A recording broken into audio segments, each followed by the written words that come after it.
All right, welcome back. And so we begin the discussion this morning. Motivation Monday, Big Mo. What exactly is going on? We count down to the end of the year, which means people are going to begin to take stock of what has happened this year and begin to plan for what will happen next year. And their families, their businesses, education, depends on what sphere of endeavor you belong to. So Amaka Bobby-Umeano is with us this morning. She's a communication consultant as well as coach. Thank you very much for coming with us this morning. Thank you so much for having me. Helping us to come plan, take stock, and then plan ahead for next year. Welcome. Really, because people are obviously shutting down on this year. In fact, seems to be this haste to push the year aside. Already Christmas carols are happening, end of year parties are happening. This is barely second week of December. Yeah, schools are closing this week. Some have closed, some have spent about a week at home. Wow. Yes. And so what else? It means we have to really start planning for the new year. And it's all about setting the goal for the new year. Okay. Now for 2017, a lot of people might have planned, but did not. They didn't see any fruition. It didn't come to reality what they planned to do. We could blame some to maybe lack of funds or what have you. But what really can we say is let's say a reality check for 2018 in terms of planning what we hope to achieve for next year? Okay, I'll answer that with a saying from Albert Einstein. And he says that life is like a bicycle. And to maintain balance, you just have to keep moving. So whether or not your dreams were achieved this year or last year or many years ago is irrelevant. Keep moving. Failure is not that you failed. It's about getting up, picking up your pieces, realizing, okay, I set this goal for 2017. I didn't achieve it. I have to keep moving to maintain balance. Because if really I'm cycling, the moment I stop moving, it means I'll lose balance and I'll lose focus. And failure becomes inevitable. So whatever your plans had been, go back to the drawing board now, set it down. And now I'm talking about setting goals. You know, sometimes you say, okay, my goal for this year is this, that. Well, that's a mere wish.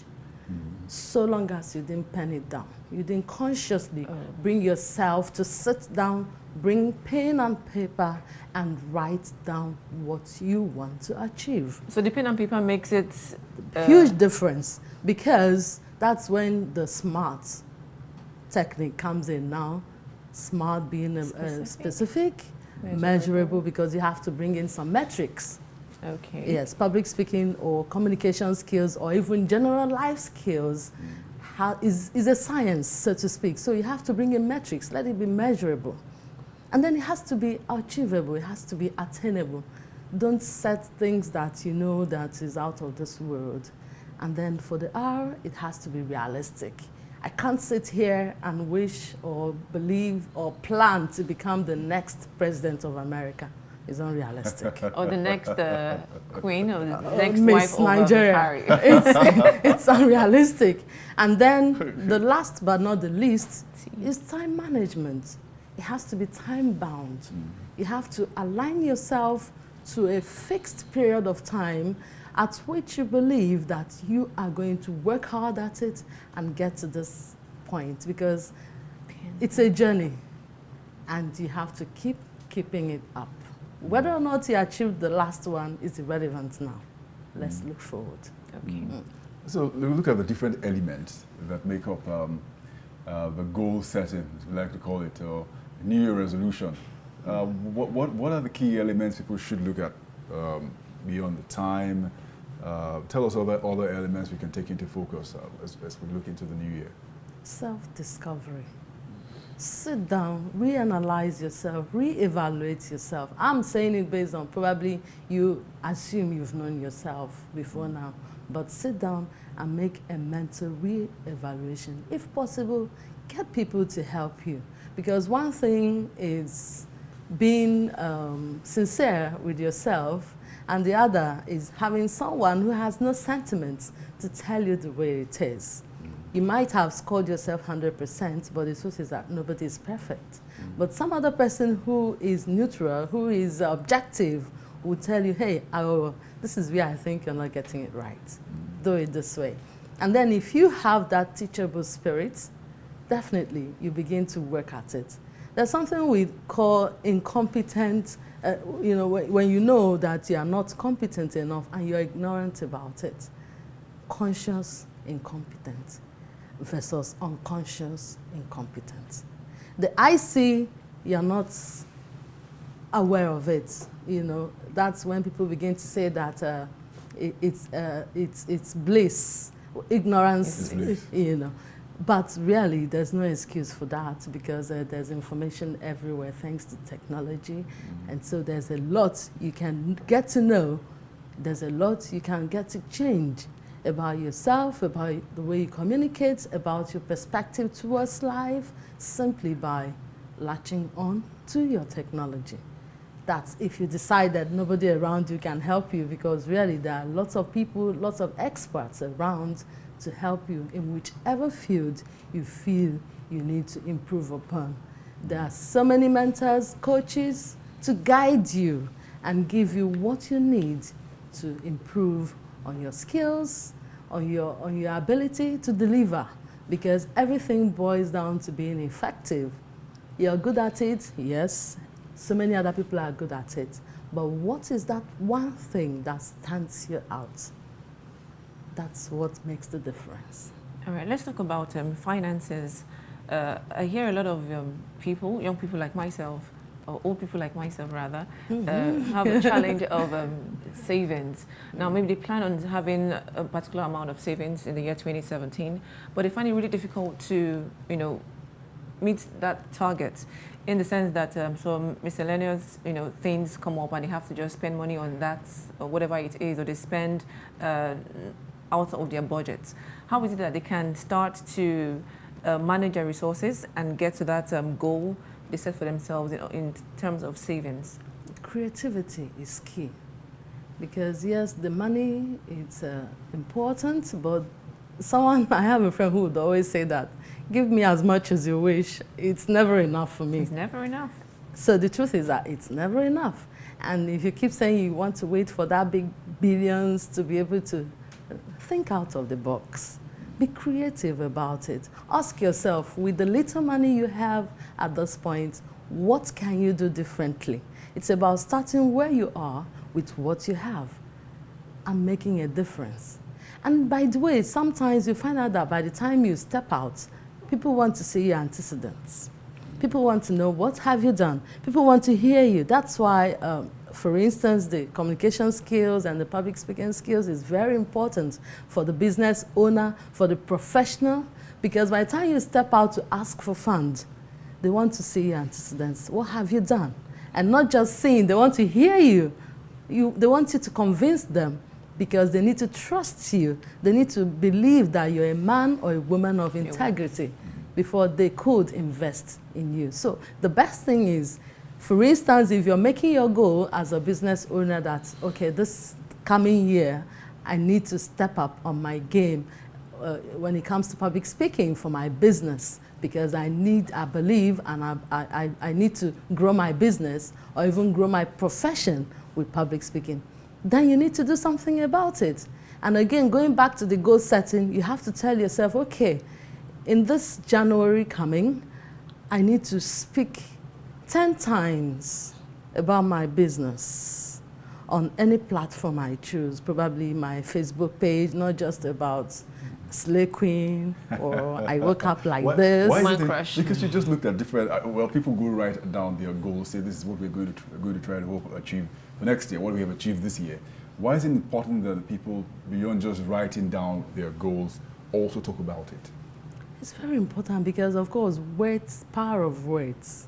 Yesterday, I had a medley on power of words, and I said that words herald happiness. It can hinder, it can hurt, it can heal, and through words, I get to know what's on your mind. Yes, that's your idea. You put it down in the comfort of your bedroom, but you have not shared it with me. And I'm supposed to be your customer, your consumer, your investor. So I don't know what you're thinking about. And then it's not enough for you to share it with me. you need to carry me along. I need to see, because for every communication, for every public speaking, there's something you have seen as an individual, and you want me to see it. That's the purpose of communication or public speaking.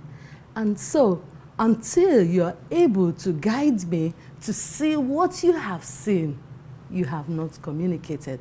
And that's why sometimes you find out that some people, in the process of trying to interact with you, they keep saying, can you get me? Are you with me? Yeah. Sure you understand. The argument is, you don't really need to ask me whether we're together, are you getting me? Sure, I understand, and all those pause fillers. If you are able to make me see what you are saying, because it's all about your thoughts and your thoughts alone. Until you're able to share it with me, I might not be able to understand what you have seen and see it the way you are seeing it. And that is the only time you can rate me as an effective speaker, as an effective communicator, and powerful enough to influence you, because that's the bottom line. To be able to engage, challenge, persuade, and influence you to do what? Take action. Either to invest on me or buy from me and not from the other person. All right, let's talk about people who made this New Year resolution for 2017, and because it's already December 11, they didn't achieve any or most of it, and they think it's no more important to have a New Year resolution. What would you advise them? What would you tell them? Of course, we're trying to make people, inspire people, motivate people, not just today, Motivation Monday, but beyond today. So how can we encourage them to keep, that hope alive? All right. While you ponder on the response, we're going to throw open the phone lines, our glow lines up, which means you can contribute to the discussion. Everyone thinks it's a great discussion, an opportunity for you to bear your minds on what you have achieved this year, and you think you have not achieved this year, and as you plan for the next year, the basic elements of what you should be doing is what Amaka is talking to us about this morning. So numbers are up there.